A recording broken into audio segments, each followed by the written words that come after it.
قال يا موسى إني اصطفيتك على الناس برسالاتي وبكلامي فخذ ما آتيتك وكن من الشاكرين وكتبنا له في الألواح من كل شيء موعظة وتفصيلا لكل شيء فخذها بقوة وأمر قومك يأخذوا بأحسنها سأريكم دار الفاسقين سأصرف عن آياتي الذين يتكبرون في الأرض بغير الحق وإن يروا كل آية لا يؤمنوا بها وإن يروا سبيل الرشد لا يتخذوه سبيلا وإن يروا سبيل الغي يتخذوه سبيلا ذلك بأنهم كذبوا بآياتنا وكانوا عنها غافلين والذين كذبوا بآياتنا ولقاء الآخرة حبطت أعمالهم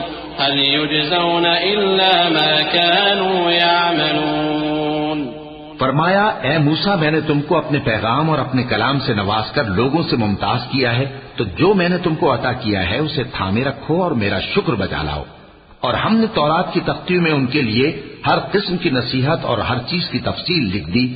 پھر ارشاد فرمایا کہ اسے مضبوطی سے تھامے رہو اور اپنی قوم سے بھی کہہ دو کہ ان باتوں پر بہت اچھی طرح عمل کریں۔ میں عنقریب تم کو نافرمان لوگوں کا گھر دکھاؤں گا۔ جو لوگ زمین میں ناحق تکبر کرتے ہیں ان کو اپنی آیتوں سے پھیر دوں گا۔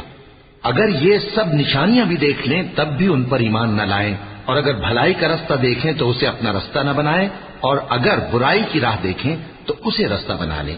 یہ اس لیے کہ انہوں نے ہماری آیات کو جھٹلایا اور ان سے غفلت کرتے رہے۔ اور جن لوگوں نے ہماری آیتوں اور آخرت کی پیشی کو جھٹلایا ان کے اعمال ضائع ہو جائیں گے۔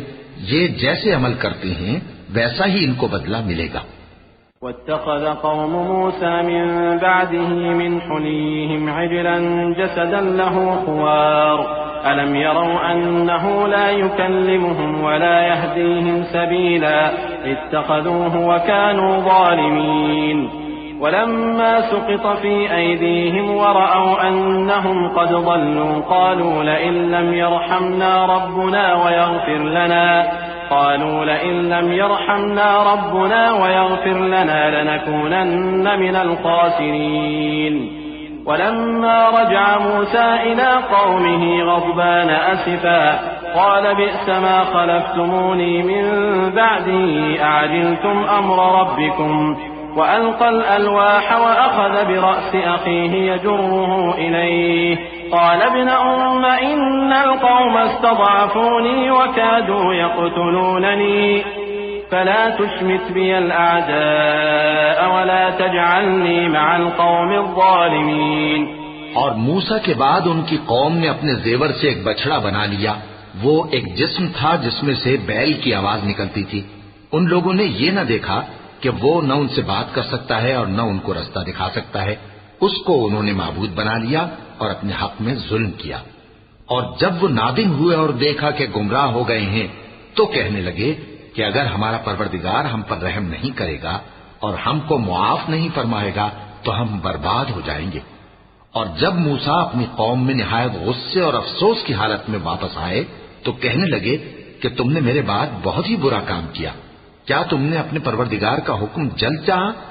یہ کہا اور شدت غضب سے تورات کی تختیاں ڈال دی اور اپنے بھائی کا سر پکڑ کر اپنی طرف کھینچنے لگے۔ انہوں نے کہا کہ بھائی جان، لوگ تو مجھے کمزور سمجھتے تھے اور قریب تھا کہ قتل کر دیں، تو ایسا کام نہ کیجیے کہ دشمن مجھ پر ہنسیں اور مجھے ظالم لوگوں میں شامل نہ سمجھیے۔